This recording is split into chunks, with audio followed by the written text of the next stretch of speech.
Assalamualaikum warahmatullahi wabarakatuh. Salam, Om Swastiastu, Namo Buddhaya, dan salam kebajikan. Dewan juri yang terhormat serta insan yuris yang berbahagia, perkenalkan kami dari tim Cut Mutia dengan saya Fujini Rizky Amelia selaku pembicara pertama yang akan memaparkan argumentasi dalam ranah akademik konseptual, filosofis, hingga solusi. Adapun Nurul Khotimah selaku pembicara kedua yang akan memaparkan argumentasi dalam ranah yuridis normatif, kemudian akan dielaborasikan oleh pembicara ketiga kami, Nisrina Takila, selaku pembicara ketiga yang akan memaparkan argumentasi dalam ranah empiris, studi komparatif, hingga sosiologis. Dan untuk pertama kalinya kami nyatakan bahwasanya kami sangat menolak mosi perdebatan kali ini, yakni pelarangan perkawinan beda agama pasca diterbitkannya SEMA nomor 2 tahun 2023. Bivitri Susanti berpendapat bahwa larangan pencatatan perkawinan beda agama dalam SEMA nomor 2 tahun 2023 tidak termasuk dalam peraturan hukum yang dapat dipertanggungjawabkan. Beliau menegaskan bahwa SEMA seharusnya tidak mengatur hakim untuk menolak perkara, tetapi seharusnya hanya memberikan penjelasan administratif dan kelembagaan terkait penanganan perkara yang belum jelas. Dewan juri yang terhormat, penerbitan SEMA nomor 2 tahun 2023 ini menjadi langkah mundur yang menghambat perkembangan sistem peradilan dalam menjamin hak-hak warga negara dari berbagai latar belakang. Sehingga terdapat dua argumentasi utama mengapa kami sangat menolak mosi perdebatan kali ini. Yang pertama, SEMA nomor 2 tahun 2023 tidak sesuai dengan prinsip independensi peradilan, di mana adanya bunyi SEMA tersebut menandakan bahwa seorang hakim dilimitasikan haknya dalam memutuskan atau mengadili perkara permohonan pencatatan perkawinan beda agama. Semestinya, independensi peradilan menjadi prinsip fundamental dalam masyarakat demokratis dan sangat penting untuk menjaga supremasi hukum serta melindungi hak-hak dan kebebasan individu. Kemerdekaan peradilan memastikan bahwa para hakim dan pengadilan dapat memuat keputusan yang adil dan tidak memihak tanpa dipengaruhi oleh berbagai hal, termasuk SEMA nomor 2 tahun 2023 tersebut. Yang kedua, SEMA nomor 2 tahun 2023 tidak sesuai dengan prinsip utama HAM, yaitu prinsip non-diskriminasi. SEMA nomor 2 tahun 2023 yang berisi larangan terhadap pengadilan dalam pemberian izin pemohonan pencatatan perkawinan antaragama merupakan suatu bentuk diskriminatif yang berlawanan dengan pasal 3 ayat 3 Undang-Undang Nomor 39 Tahun 1999.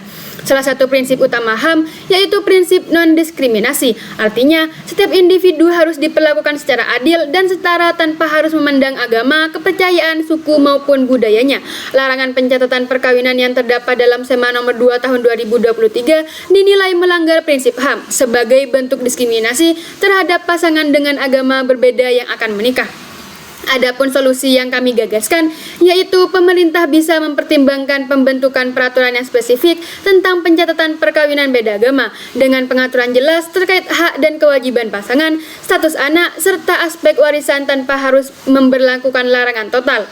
Pemerintah juga bisa melakukan peninjauan ulang kebijakan berdasarkan standar hak asasi manusia internasional dan pertimbangan hukum-hukum internasional yang berlaku di Indonesia. Sekian dan terima kasih. Like Ijustan dan Eslex. Hukum yang tidak adil bukanlah hukum. Assalamualaikum warahmatullahi wabarakatuh. Shalom, Om Swastiastu, Namo Buddhaya, dan salam kebajikan untuk kita semua. Dewan juri yang terhormat, perkenalkan saya Nurul Khotimah selaku pembicara kedua dengan standing position kontra yang akan melanjutkan bangunan argumentasi dari pembicara pertama dalam ranah yuridis normatif. Melanjutkan bangunan argumentasi Dewan juri yang terhormat bahwa sekali lagi dengan tegas dan lugas kami menolak mosi perdebatan kali ini. Hal ini sejalan dengan terpampangnya secara jelas Undang-Undang Dasar 1945 Pasal 28D ayat 1 yang berbunyi setiap orang berhak atas pengakuan, jaminan, perlindungan, dan kepastian hukum yang adil. Hal ini menyatakan bahwasanya setiap orang memiliki hak untuk memperoleh keadilan dan perlakuan hukum yang sama di hadapan hukum. Maka dari itu, Dewan juri yang terhormat, pelarangan perkawinan beda agama dapat dianggap dapat menimbulkan diskriminasi terhadap kelompok minoritas. Perlu diketahui, Dewan juri yang terhormat, menolak pengakuan perkawinan beda agama merupakan suatu tindakan pembatasan yang bertentangan dengan kebebasan beragama yang sudah terjamin di dalam pasal 28 ayat 1 juga pasal 29 ayat 2 Undang-Undang Dasar 1945. Dalam pasal tersebut terdapat jaminan yang jelas dan tegas terhadap kebebasan seseorang untuk mengamalkan agama dan kepercayaannya terkait kebebasan beragama. Dewan juri yang terhormat, diketahui bahwasanya negara tidak ikut campur dalam segala urusan hak urusan agama. Kebebasan beragama merupakan hak yang diakui secara luas di dalam hak asasi manusia, sehingga setiap orang berhak untuk memilih dan menjalankan agama sesuai kehendak mereka tanpa intervensi dari pihak lain, termasuk dalam memilih pasangan hidup sesuai dengan kepercayaan agama mereka masing-masing. Dewan Juri yang terhormat, selain bertentangan dengan HAM, yang dimana setiap manusia memiliki kebebasan beragama dan juga hak untuk menikah, maka dari itu pelarangan perkawinan beda agama juga dapat dianggap sebagai pembatasan terhadap kebebasan beragama dan berkeyakinan, juga dapat melanggar hak individu untuk memilih pasangan hidup. Dewan Juri yang terhormat, hal ini juga bertentangan dengan pasal 35 huruf A Undang-Undang Nomor 23 Tahun 2006 tentang administrasi kependudukan. Padahal aturan tersebut disusun dengan tujuan untuk melindungi, mengakui, serta menetapkan status hukum bagi individu terkait kejadian kependudukan warga negara Indonesia. Mencakup di dalamnya perkawinan antar umat yang memiliki perbedaan agama. Selain itu, telah banyak jurisprudensi terkait dengan pemberian izin permohonan perkawinan beda agama, di mana hakim memiliki kewenangan untuk menjalankan proses peradilan dan juga untuk menegakkan hukum.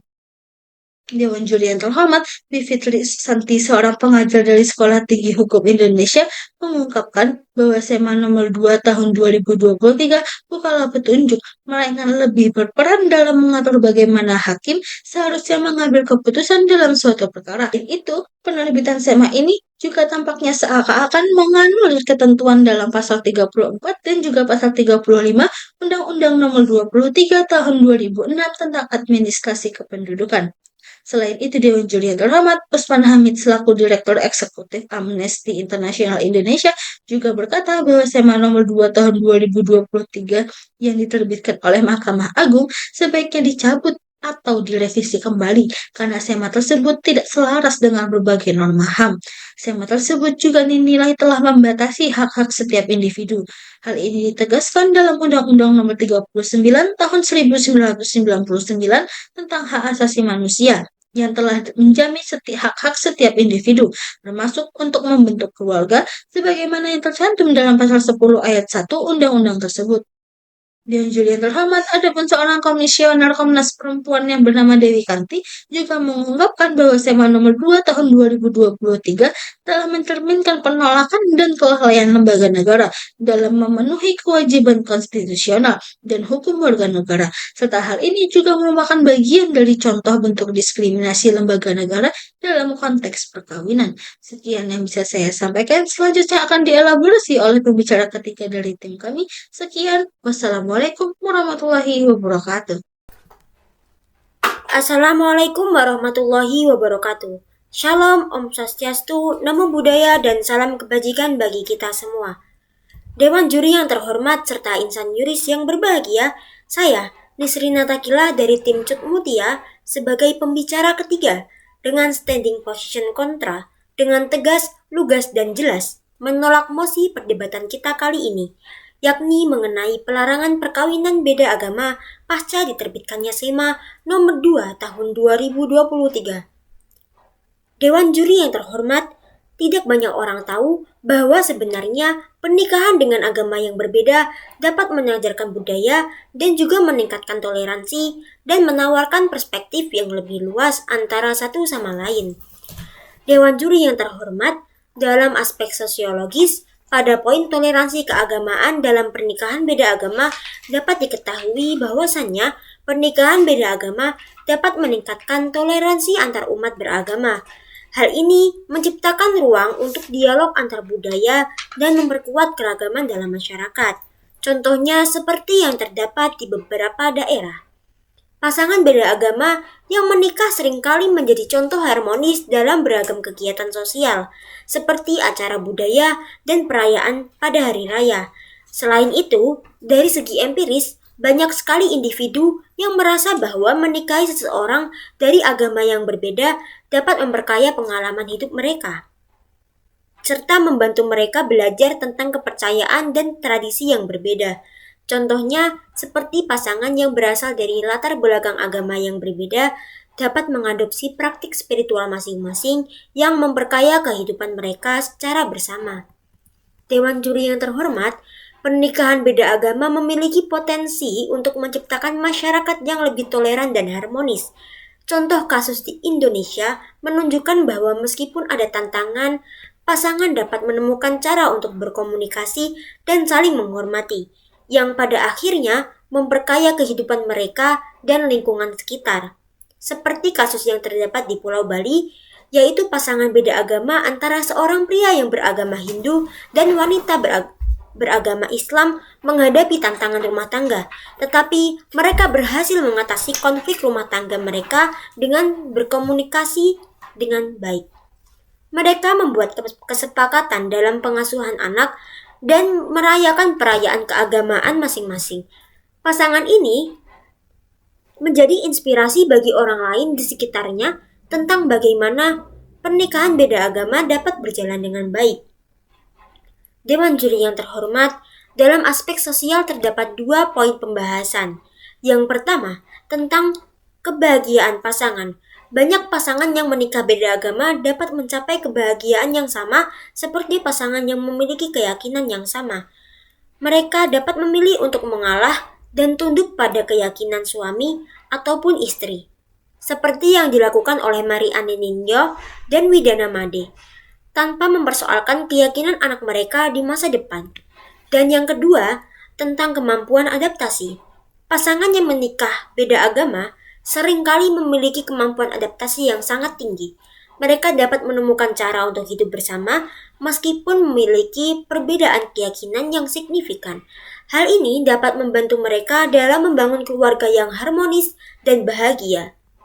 Dewan juri yang terhormat, dari aspek moral dan etika, pasangan yang menikah beda agama memiliki hak untuk memilih pasangan hidup mereka sendiri, tanpa harus mempertimbangkan persetujuan dari keluarga maupun masyarakat.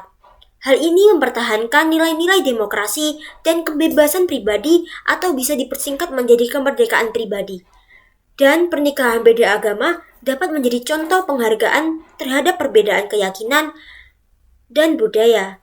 Menikah dengan orang dari agama yang berbeda, pasangan dapat belajar dari satu sama lain dan meningkatkan pemahaman mereka tentang agama lain. Dewan juri yang terhormat, dengan mempertimbangkan jurisprudensi Mahkamah Agung, kemampuan adaptasi pasangan, dan kemerdekaan pribadi, pernikahan beda agama dapat dianggap sebagai pilihan yang sah dan dapat dihargai. Penting untuk memahami bahwa setiap pasangan memiliki kebutuhan dan situasi yang unik, dan pernikahan beda agama dapat menjadi solusi yang tepat bagi mereka yang memilihnya. Sekian dari saya. Terima kasih. Wassalamualaikum warahmatullahi wabarakatuh. Dewan juri yang terhormat, sampailah di akhir perdebatan di mana pembicara pertama, kedua, dan ketiga dari tim kami telah menyampaikan poin-poin argumentasi secara apik dan komprehensif. Dewan juri yang terhormat, lembaga perkawinan merupakan landasan yuridis yang memberikan hak kepada pria dan wanita untuk menjalani kehidupan dalam rumah tangga. Oleh sebab itu, menurut hukum Indonesia, setiap perkawinan itu wajib untuk dicatatkan secara resmi dalam administrasi negara. Pencatatan perkawinan adalah suatu tindakan yang penting karena hal tersebut mempunyai implikasi yuridis yang berhubungan dengan status dari suami, istri, anak, dan status kekayaan serta aspek keperdataan lainnya.